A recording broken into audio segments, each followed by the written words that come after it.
మనసు దోచే ఇకబెన్న ఆర్ట్, ఆకట్టుకుంటున్న ఆకృతులు.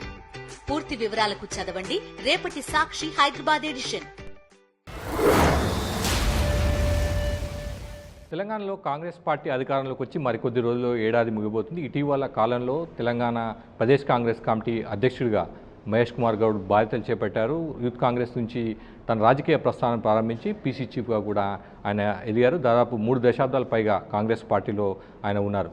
సార్, కొద్ది రోజుల్లో తెలంగాణలో కాంగ్రెస్ పార్టీ అధికారంలోకి వచ్చి ఏడాది ముగియబోతుంది. ఏంటి ఈ ఏడాది కాలంలో, అంటే ముగియబోతున్న సమయంలో మీరు ఇచ్చిన హామీలను ఎంతవరకు అమలు చేయగలిగారు? 1 ఇయర్ పాలన అనేది పీసీసీ అధ్యక్షుడు నాకే కాదు, రాష్ట్రంలో ఉన్నటువంటి మా కార్యకర్తలు, సామాన్య ప్రజానికం కూడా సంతృప్తిగా ఉన్నారు. అక్కడ అడపాదడప ప్రతిపక్షాలు చేస్తున్నటువంటి అనవసరమైనటువంటి దుష్ప్రచారం తప్ప వాస్తవాల్లోకి వెళ్తే 10 ఏళ్ల పాలన కేసీఆర్ది నియంతృత్వ పాలన. వాస్తవంగా చెప్పుకోవాలంటే ప్రజాస్వామ్యాన్ని, రాజ్యాంగాన్ని పక్కన పెట్టి ఒక నియంతలాగా ఒక రాజరిక పాలన చేసినాడు ఆయన. అధికారులకు స్వేచ్ఛ లేదు. మంత్రులు ముఖ్యమంత్రిని కలవాలంటే నెలల తరబడి వెయిట్ చేయాల్సిన పరిస్థితి, ఎమ్మెల్యే పరిస్థితి దేవుడు ఎరుగు. సామాన్య జనానికి ఏ ఒక్కరోజు అందుబాటులో లేలే. ప్రతిపక్ష పార్టీలు అన్నీ పిలిచి ఒక ఆల్ పార్టీ మీటింగ్ పెట్టలేని పరిస్థితి. సో ఒక రకంగా నిర్బంధ పాలన నుంచి సంఖ్యలు తెంచుకొని ప్రజా సంక్షేమ పాలన కోసం, ప్రజాపాలనకు వచ్చినట్టుగా ప్రజలు ఫీల్ అయినారు, మేము కూడా ఫీల్ అయినాం. ఇవాళ వాస్తవం కూడా ఇవాళ జరుగుతున్న పరిస్థితి ఏంటంటే, వాళ్ళు 10 ఏళ్ళు కేసీఆర్ గారు ఏ అయితే మాయమాటలు చెప్పి అధికారంలోకి వచ్చినారో, అది నీళ్ల పేరిట కావచ్చు, నిధుల పేరిట కావచ్చు, నియామకాల పేరిట కావచ్చు, ఏది నెరవేరింది 10 ఏళ్లలో? నియామకాల విషయానికి వస్తే వాళ్ళు 10 ఏళ్లలో ఇచ్చినటువంటి నియామకాలు 50,000. మేము 1 నెలలో ఇచ్చినటువంటి, 1 సంవత్సరంలో ఇచ్చినటువంటి నియామకాలు 55,000. మేము డిసెంబర్ 7 నాటికి 1 సంవత్సరం పూర్తి చేసుకునే నాటికి దాదాపు 55,000 ఉద్యోగాలు, ప్రభుత్వ ఉద్యోగాలు ఇచ్చి తీరుతూ ఉన్నాము. అన్నిటికీ మించి నియామకాల విషయంలో 2012లో అప్పటి సమైక్య ఆంధ్రప్రదేశ్ ముఖ్యమంత్రి కిరణ్ కుమార్ రెడ్డి గారు ఇచ్చిన గ్రూప్ 1 ఉద్యోగాలు 300 అయితే ఆ తర్వాత ఒక్క గ్రూప్ 1 ఉద్యోగం ఇచ్చిన పాపన పోలే. ఇలా ఒక్క తెలంగాణ కోసం 563 గ్రూప్ 1 ఉద్యోగాలు ఇస్తే కూడా దాంట్లో రాద్ధాంతం చేసి నానా యాగేసి దాన్ని ఆపే ప్రయత్నం చేసింది టీఆర్ఎస్ కానీ బీజేపీ కానీ. ఈ ఉద్యోగాలు ఇస్తే మాకు పేరు పోతుందని. సో ఇవాళ కోర్టు వల్ల మనం ఉద్యోగాలు ఇవ్వగలిగినాం. ఆ రకంగా 55,000 ఉద్యోగాలు ఇచ్చినాం. టీఆర్ఎస్ హయాంలో ఎవరికి ఉద్యోగాలు వచ్చాయి?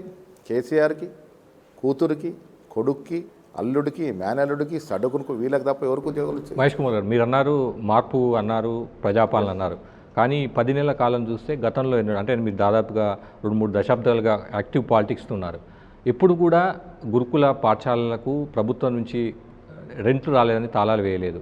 ఫార్మా కాలేజీలు కానీ, ఇంజనీరింగ్ కాలేజ్ కానీ, డిగ్రీ కాలేజీలు కానీ ఫీజు రీయింబర్స్మెంట్ బకాయిలు ఎవరున్నా కూడా బకాయిలు రాలేదని వాళ్ళు కూడా తాళాలు వేసిన పరిస్థితి. మీరు అందిస్తామన్న మార్పు, ప్రజాపాలన ఇదేనా? లోతుగా ఆలోచించినప్పుడు గురుకులాలు తప్ప ఎడ్యుకేషన్ విధానం సర్వనాశనం చేసింది కేసీఆర్ ప్రభుత్వం. మీరు వాస్తవాలకు వెళ్ళండి. ఇవాళ హెల్త్ అండ్ ఎడ్యుకేషన్, వ్యవసాయం ప్రయారిటీగా పెట్టుకుని మా ముఖ్యమంత్రి. ఇవాళ మేము అధికారంలోకి వచ్చింది 30 integrated young India integrated schools ఇస్తా ఉన్నాం. ఒక 120 కోట్లు ఒక్కొక్క స్కూల్ మీద పెడతా ఉన్నాం. ప్రతి నియోజకవర్గం ఒక స్కూల్ ఇవ్వాలని ఒక నిర్ణయం. ఆయన గురుకులాలు పెట్టినాడు. ఈడో ఒక చోట కొంత డబ్బులు కిరాయి ఇవ్వలేక ఒకదాని తాళం పడి ఉండొచ్చు. అది కూడా ఎవరి కారణము? మేము ప్రభుత్వంలోకి వచ్చే రోజున మాకు కేసీఆర్ చేతిలో పెట్టిన అప్పెంత 8.5 లక్షల కోట్లు. 65 ఏళ్ల కాంగ్రెస్ టీడీపీ పాలనలో ఈ రాష్ట్రం యొక్క అప్పు 65,000 కోట్లు మించలే. 10 ఏళ్లలో 8.5 లక్షల కోట్లు అప్పు చేసి ఫలాయనం చిత్తగించి మా చేతిలో చిప్పచేతి పెట్టిపోయినాడు. ఇలాంటి ఆర్థిక నిర్బంధంలో ఉండి కూడా 6 గ్యారంటీలు ఇవ్వడమే కాకుండా మేము రుణమాఫీ 18,000 కోట్లు ఇచ్చినాం. నేను చాలా సందర్భాలు హరీష్ రావు గారు చెప్తా ఉన్నాను, ఇవ్వలేకపోయినారు. నేను హరీష్ రావు గారికి మీ ద్వారా అడుగుతా ఉన్నాను. ఆర్థిక మంత్రి చేశారు, తెలివికలవాడు. మీరు 10 ఏళ్లలో రుణమాఫీ చేసిన సొమ్మెంత? 10 ఏళ్లలో. మేము సంవత్సరంలో 9 నెలల్లో చేసిన రుణమాఫీ సొమ్మెంత? ఎంత డిఫరెన్స్ చూసుకో. మాది పెద్దదా, మీది పెద్దదా? సో ఎవరికి ఏం కార్యక్రమాలు చేసినా ప్రజలు గ్రహిస్తూ ఉన్నారు. నిర్బంధ పాలన నుంచి ప్రజాపాలనకు వచ్చినాము. అన్ని రంగాల్లో మార్పు కనబడతా ఉంది. ఇలా ఎడ్యుకేషన్ పరంగా చూసుకోండి, వ్యవసాయ పరంగా చూసుకోండి, డెవలప్మెంట్ పరంగా చూసుకోండి, ఎస్సీ ఎస్సీ బీసీ మైనార్టీలకు ఇచ్చే వెల్ఫేర్ చూసుకోండి. వ్యవసాయ పరంగా మార్పు అంటే ఇప్పుడు కనిపిస్తుంది ఏంటంటే, గత ప్రభుత్వం రైతు బంధు ఇచ్చేది, లాస్ట్ సీజన్ ఇవ్వలేదు మీరు రైతు బంధు. లాస్ట్ సీజన్ ఇచ్చాము. ఒక ఈ సీజన్ జాప్యమైంది. రుణమాఫీకి సంబంధించి ఇంకా అంశాలు ఉన్నాయి. రైతు కూలీలకు కూడా మీరు ఇస్తామన్నారు, కౌలు రైతులకు కూడా ఇస్తామన్నారు, ఇవ్వలేదు.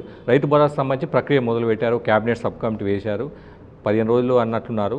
ఇప్పటివరకు రాలేదు. దాదాపు నవంబర్ 3వ వారం కూడా వస్తున్నాము, ఇప్పటివరకు కూడా రాలేదు. అంటే ఇచ్చే ఆలోచన ఉందా? రైతు భరోసా పేరుతో ఇచ్చే ఆలోచన ఉందా, ఎగ్గొట్టే ఆలోచన ఉందా? రైతులకి ప్రజలకి మీ ద్వారా ఇచ్చే సమాచారం ఏంటంటే కేసీఆర్కు ఉన్న ఆర్థిక వెసులుబాటు మాకు లేదు. ఇబ్బడి ముంబడిగా అప్పులు తీసుకొచ్చి యథేచ్ఛగా పంచిండు. ఇలా 8.5 లక్షల కోట్ల అప్పులో ఉండి కూడా మేము ఇవన్నీ ఇవ్వగలుగుతున్నాం. ఇలా 18,000, మళ్ళీ చెప్తాం, 18,000 కోట్లు పెద్ద సంఖ్య. మీరు 10 ఏళ్ళు ఇచ్చిన ఇట్ ఇస్ ఫ్యాక్ట్, 15,000 కోట్లు రుణమాఫీ చేసిన ఫ్యాక్ట్. దాని ఎవరు మిగతా విషయంలో కూడా ఆర్థిక వెసులుబాటు ఏ రకంగా వస్తూ ఉంటే ఆ రకంగా ఇవ్వాలి.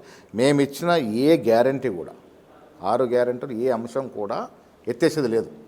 కేసీఆర్ లాగా డబుల్ బెడ్రూమ్ డబ్బులు ఊరించి ఎన్ని డబుల్ బెడ్లు ఇచ్చారు, ఎన్ని లక్షల అప్లికేషన్లు వచ్చినాయి, ఎన్ని వేలు ఇవ్వగలను, ఇవ్వలే.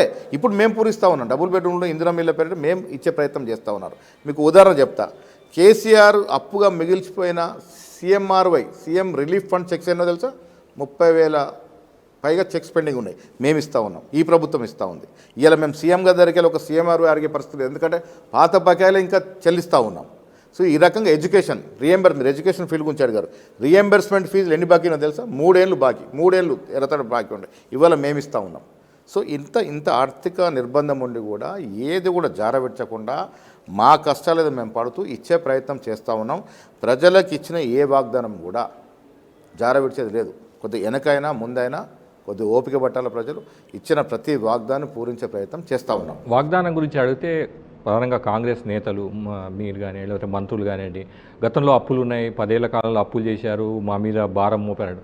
మీకు అంతా తెలుసు, అసెంబ్లీలో కూడా చెప్పారు, ఎన్నికల క్యాంపెయిన్లో కూడా చెప్పారు, లక్షల అప్పు చేశారు, తెలంగాణ పైన భారం మోపుతున్నా అని చెప్పి. ఇవన్నీ తెలిసి కూడా ఎందుకు ఇంత పెద్దగా హామీలు ఇచ్చారు? అంటే అధికారం కోసమే హామీలు ఇచ్చారా? ఆర్థిక పరిస్థితి తెలిసే ఇచ్చాము, దాంట్లో ఏం దాపరికం లేదు. కొంత వెసులుబాటు ఎంతైతే ఊహించినామో అంత వెసులుబాటు, అంత రెవెన్యూ వస్తలేదు.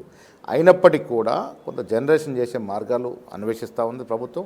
ముఖ్యమంత్రిగా దీని మీద చిత్తశుద్ధితో ఉన్నారు. ముఖ్యంగా వ్యవసాయము, హెల్త్ అండ్ ఎడ్యుకేషన్ మీద ఎక్కడ కాంప్రమైజ్ లేకుండా పోతూ ఉన్నాం. హెల్త్ విషయంలో చూడండి, మీరు టీఆర్ఎస్ ప్రభుత్వం 108 లేదు, ఆరోగ్యశ్రీ లేదు. ఆసుపత్రులు బాగుపడి ఏవండి? ఏ ఆసుపత్రులు బాగుపడ్డాయి? 2-3 ప్రైవేట్ ఆసుపత్రులు, ఒక బ్రాంచ్ నుండి 10 బ్రాంచ్లకు ఎదిగినారు తప్ప ఎక్కడ ప్రభుత్వ ఆసుపత్రులు బాగుపడలే. ఇవాళ on par with private sector ప్రభుత్వ ఆసుపత్రులను మేము అభివృద్ధి చేస్తూ ఉన్నాము. సార్ 60 నెలలు అంటే మీకు 60 నెలల సమయం ఉంది, అంటే అధికారంలో 5 ఏళ్ళు. 60 నెలల్లో ఈ 6 గ్యారెంటీలు మొత్తం పూర్తి చేస్తారా? డెఫినెట్. ఇప్పటికే 11 నెలలు అయిపోయింది సార్. ఇప్పటికే రుణమాఫీ ఎన్ని విడతలకు ఇచ్చాడు? వారికి మాకు వ్యత్యాసం చెప్తున్నాం. రుణమాఫీ మేము రుణమాఫీ విషయంలో అంశమే చెప్తున్నారు సార్. మిగతా కూడా చెప్తాం. రుణమాఫీ విషయంలో ఆయన 10 ఏళ్ళు విడతల వారు ఇచ్చిన సొమ్ము కన్నా మేము 9 నెలల్లో ఒకసారి చేస్తామని చెప్పలే కదా రుణమాఫీ. ఆయన మేము కూడా ఒకసారి చేస్తాం. It is your commitment. మేము పెన్షన్లు కానీ అవి కానీ 500 పెంచుకుంటూ లాస్ట్ వరకు 10 ఏళ్ళు ఇచ్చేది, 5 ఏళ్ళు ఇచ్చేదే మేము పెట్టాము. ఆయనకు 10 ఏళ్ళు అవకాశం ఇచ్చారు. 5 ఏళ్ళు ఇచ్చిన వాగ్దానాలు 10 ఏళ్ళు కూడా ఇవ్వలేకపోయాడు ఆయన. కానీ మేము ఎక్కడో జారబెడ్చట్లే, డెఫినెట్గా ఇస్తాము. ఇచ్చిన వాగ్దానం ఏది కూడా కింద జారబెడిచేది లేదు. కొద్ది కష్టమైన నష్టమైన అన్నీ ఇవ్వాలనే ఉద్దేశంతో ఉన్నాం. ప్రజలకి మోసం చేసేది లేదు. ఆదాయం పెంచుకుంటాం అంటే ప్రజల మీద భారం వేస్తారా? పన్నులు, కరెంట్ ఛార్జీలు వేస్తారా? రిజిస్ట్రేషన్ ఛార్జీలు వేస్తారా?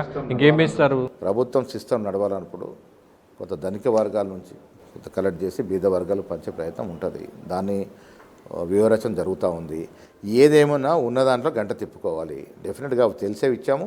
ప్రజలకి ఏదైతే అవసరమో గంట తిప్పుతారా, మధ్యలో ఆపేస్తారా? డెఫినెట్గా గంట తిప్పడమే, గంటతో పంచడమే.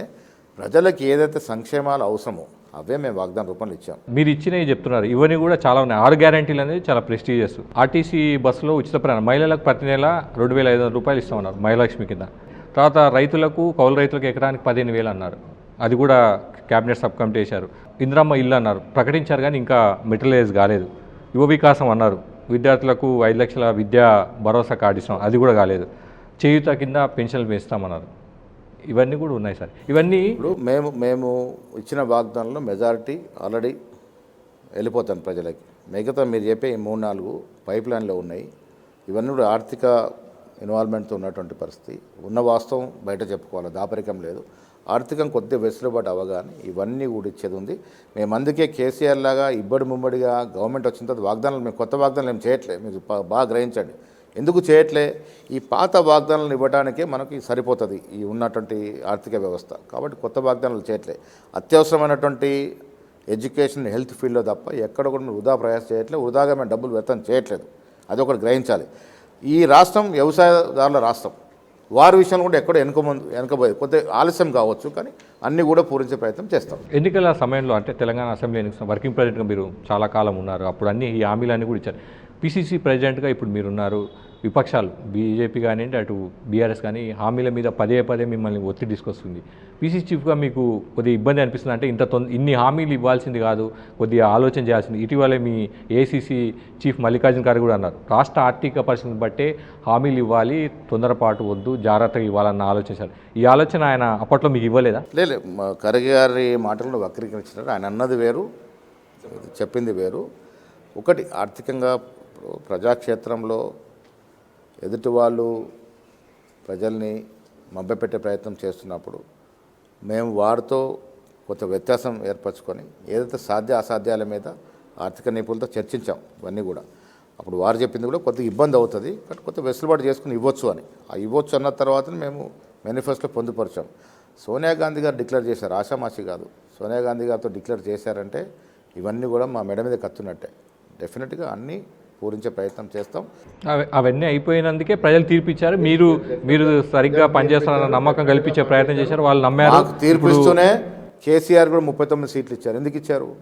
39 సీట్లు ఇస్తే మీరు అన్ని లాక్కుంటారు కదా సార్. నువ్వు ఆపోజిషన్లో ఉండు, నీ కర్తవ్యం సరిగా నిర్వర్తిస్తే కాంగ్రెస్ కూడా సజావుగా చేస్తానని ఇచ్చాడు. ఎందుకు ఫామ్ హౌస్ పరిమితమయ్యాడు? మేము కూడా ఇలా కోరుకుంటా ఉన్నాం, ప్రతిపక్షం సమర్థవంతంగా నిర్వహించండి. మా లోటుపాటు ఉంటే మేము సర్దుకునే అవకాశం సలహా సూచనతో మాట్లాడే దాంట్లో చాలా అబద్ధాలు ఉన్నాయి. నేను అదే చెప్తాను. కేటీఆర్ గారు నాకన్నా వయసులో చిన్నవాడు, చాలా పెద్దగా ఎదిగినాడు, కానీ అబద్ధాలు మాట్లాడకూడదు. ప్రజాస్వామ్యంలో ఇవ్వలేకు రేపు టెంపరీ గెయిన్స్ వస్తాయి, దానివల్ల లాంగ్ రన్లో గెయిన్స్ ఉండవు.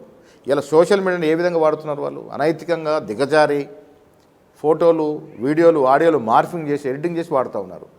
ఒక ఫోటోని తీసుకొచ్చి ఒక జత చేస్తూ ఉన్నారు. ఇది అనైతికం. ఇది ఇప్పుడు మేము నిజంగా ఎక్కడన్నా తప్పు చేస్తే, మేము కానీ మా ప్రభుత్వం కానీ తప్పు చేసి ఏలైతే చూపితే మేము సరిదిద్దుకుంటాం. రేవంత్ రెడ్డి గారికి మాకు బేషజాలు లేవు. కేసీఆర్ గారు అసెంబ్లీకి వచ్చి మమ్మల్ని అవసరం అనుచోట సలహాలు సూచనలు ఇచ్చి అవసరం నిలదీసి ప్రజల్లోకి వెళ్ళి భరోసా ఇచ్చాల్సిన పరిస్థితి నుండి మీరు రావట్లేదు. కేటీఆర్ చెప్పాలి ఎందుకు వాళ్ళ ఫాదర్ నిర్బంధించారు ఇంట్లో. ప్రతిపక్ష నాయకుడిని ఇంట్లో నిర్బంధించి కేటీఆర్ ఎందుకు రాజ్యం వెళ్తున్నాడు, హరీష్ రావు రాజ్యం ఎందుకు వెళ్తున్నాడు?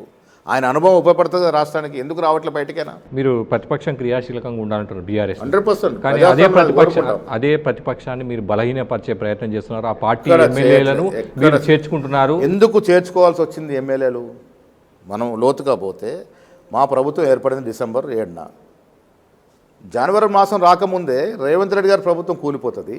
దీన్ని కూలిపోతుందని టీఆర్ఎస్, లోపాయకార ఒప్పందంలో బీజేపీ కూల్చేస్తామని రాష్ట్రపతి పాలన ఎందుకు వస్తుంది?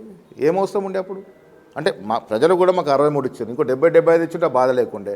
అప్పుడు ఏమైంది? ఎమ్మెల్యేలు ఎవరైతే ఆ పార్టీలో ఉన్నారో, అరే మా బలం చూసుకొని మా నాయకుడు ఆ పార్టీని, ప్రజాసంపద ఎన్నికైన పార్టీని కూల్చేస్తానంటున్నాడు, మేమే అటుపోతే అయిపోతుంది కానీ ఇటు వచ్చేసారు.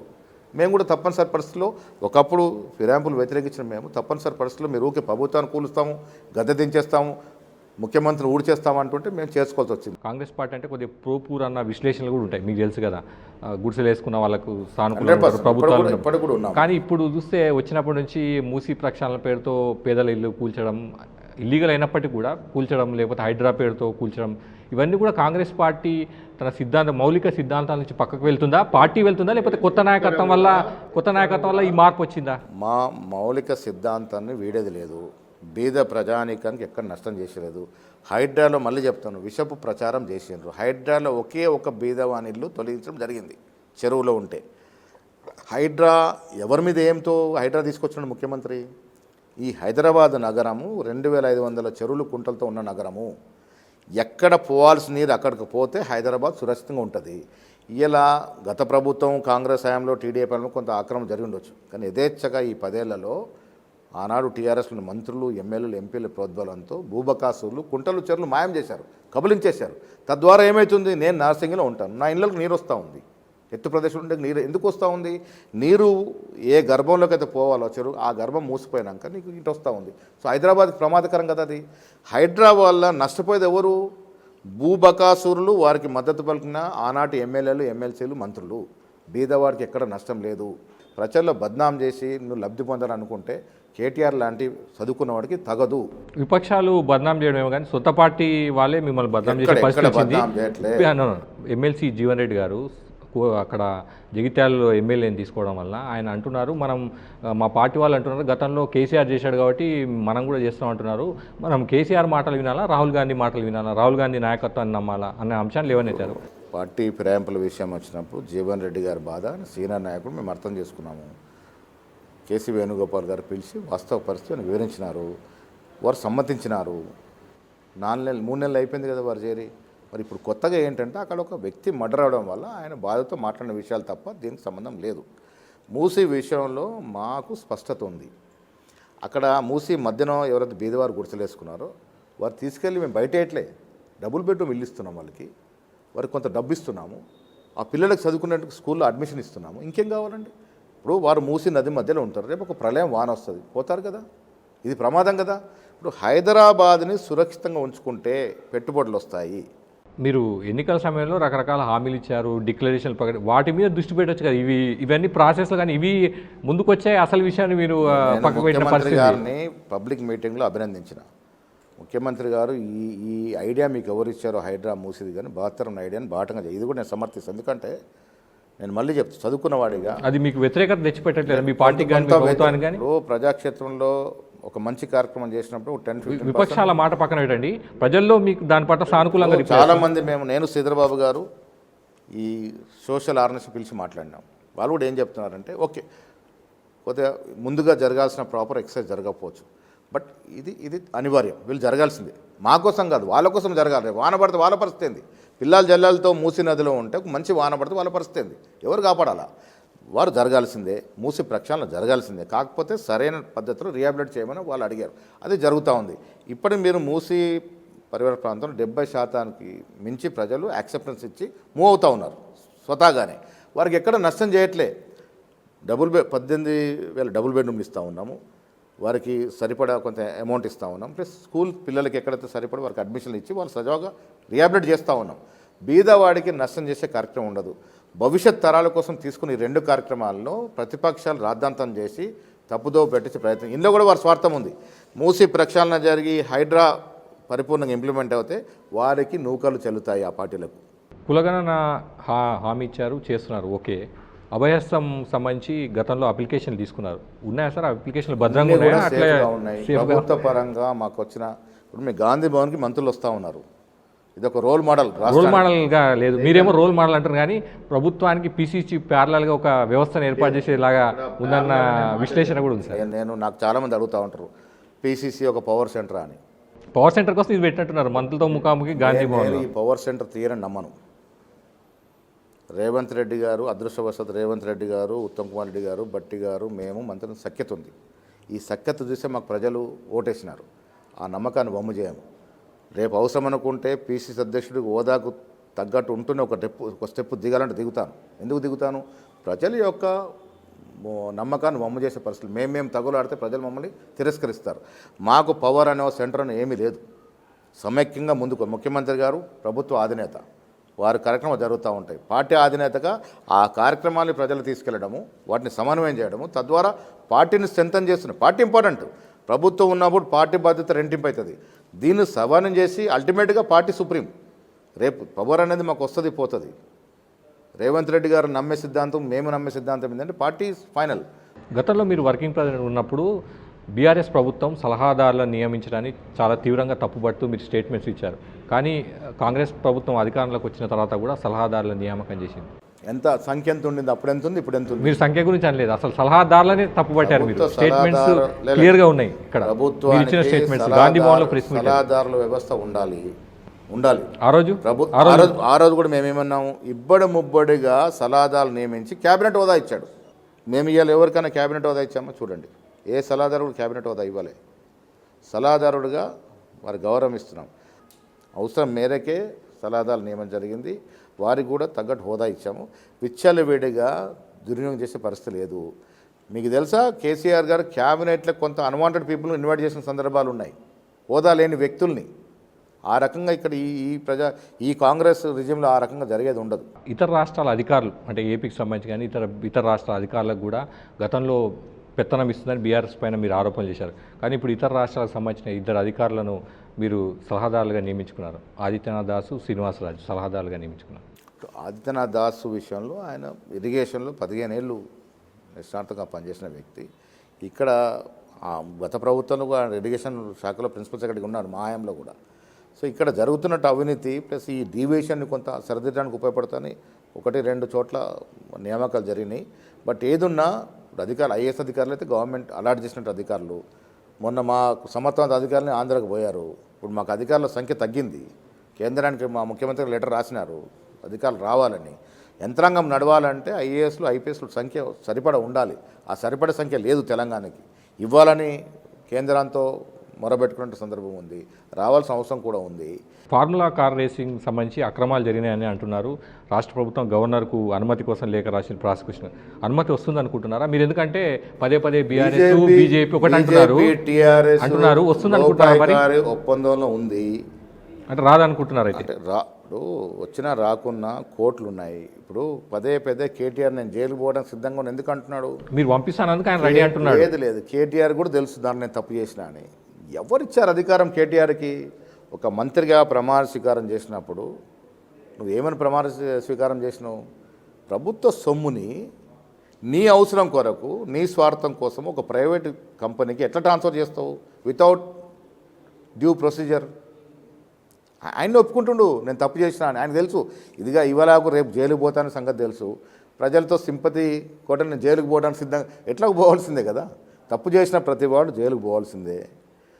ఫార్ములా రేస్ 1లో డెఫినెట్గా తప్పిదం జరిగింది, స్పష్టంగా కనబడుతుంది. చిన్న 10th క్లాస్ పాస్ అయిన పిల్లలని చెప్తాడు ఇది తప్పు, ఇది ప్రభుత్వ పరంగా ఇది ఇవ్వడానికి లేదు. ఎట్లా ఇస్తారు? వితౌట్ డ్యూ ప్రొసీజర్ నువ్వు డైరెక్ట్ ఎట్లా ట్రాన్స్ఫర్ చేస్తావు డబ్బు? సో ఇరుకున్నాడు కాబట్టి డెఫినెట్గా నేను జైలుకు పోతాననే సంగతి ఆయనకు తెలుసు కాబట్టే ఆ వాతావరణం క్రియేట్ చేసుకుంటా ఉన్నాడు. కాళేశ్వరంలో విపరీతమైన అవినీతి జరిగింది, కమిషన్ వేసాము. కమిషన్ రిపోర్ట్ వచ్చినాక దొంగెవరో తేలిపోతుంది. అదేవిధంగా ఇతరత్ర అంశాల్లో కూడా జరిగిన అవినీతిపై ఎక్కడికక్కడ ఒక పద్ధతి ప్రకారం ఎంక్వైరీలు జరుగుతూ ఉన్నాయి. సమయం వచ్చినప్పుడు ఎవరికి ఏ పనిష్మెంట్ రావాలో అది వస్తుందని మేము ఆశిస్తా ఉన్నాం. పీసీ చీఫ్గా బాధ్యతలు చెప్పడం 2 నెలలు దాటుతుంది, జిల్లాల 2 మాసాలు అవుతుంది, జిల్లాల పర్యటన కూడా మొదలు పెడుతున్నారు. ఎట్లా అనిపిస్తుంది? పీసీ చీఫ్ పదవి బరువుగా అనిపిస్తుందా, బాధ్యతగా అనిపిస్తుందా?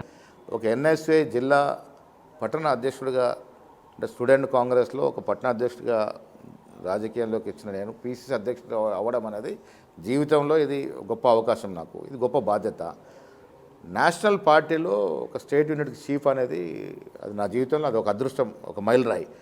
ఈ బాధ్యతను సక్రమం నిర్వహిస్తే జీవితంలో నిలిచిపోతాను, రాజకీయ జీవితంలో నిలిచిపోతాను. కాబట్టి దీన్ని ఒక బాధ్యతగా భావించి ఎక్కడ కూడా లోటుపాట్లకు అవకాశం లేకుండా అహంకారం హామతో వ్యవహరించలేదు. నేను నిరనిత్యం గాంధీ భవన్ నుండి కార్యకర్తలు అందుబాటులో ఎందుకుంటున్నాను? కార్యకర్తలు కనీసం కలిస్తే సంతోషపడతారు. వాడు అడిగే పని అయినా కాకుండా మనం కలిసే విధానంలో, మనం పలకరించే విధానంలో వాళ్ళు సంతృప్తి చెందుతారు. అందుకే అందుబాటులో అందరిని కలుస్తూ ఉన్నాను. ఇది ఒక బాధ్యత. నేను ఎప్పుడు కూడా మొదట కూడా చెప్పాను, పీసీ అనేది పదవి అయినప్పటికీ పదవి కన్నా ఎక్కువ బాధ్యతగా దీన్ని భావించాం కాబట్టి సక్రమంగా పోవాలి. అదృష్టం ఏంటంటే రేవంత్ రెడ్డి గారికి మాకు సీనియర్ మంత్రులతో మనకున్న సంబంధాలు, ఈ 35 ఏళ్ల పరిచయాలు, ఈ సఖ్యత బాగుంది కాబట్టి ఎక్కడ కూడా ఇబ్బందులు లేకుండా ముందుకు పోతా ఉన్నాం. ఇది ముందుకు సాగుతుందని ఆశిస్తా ఉన్నాను. Thank you. మొత్తం మీద రాష్ట్ర ఆర్థిక పరిస్థితి కొంత ఇబ్బందికరంగా ఉంది. ఎన్నికల సమయంలో ఇచ్చిన హామీలన్నీ కూడా ఖచ్చితంగా అమలు చేసి తీరుతామని కూడా పీసీ చీఫ్ మహేష్ కుమార్ గౌడ్. ఇవాళ స్టేట్ టాక్లో గెస్ట్ మహేష్ కుమార్ గౌడ్. మరో గెస్ట్తో మరోసారి కలుద్దాం.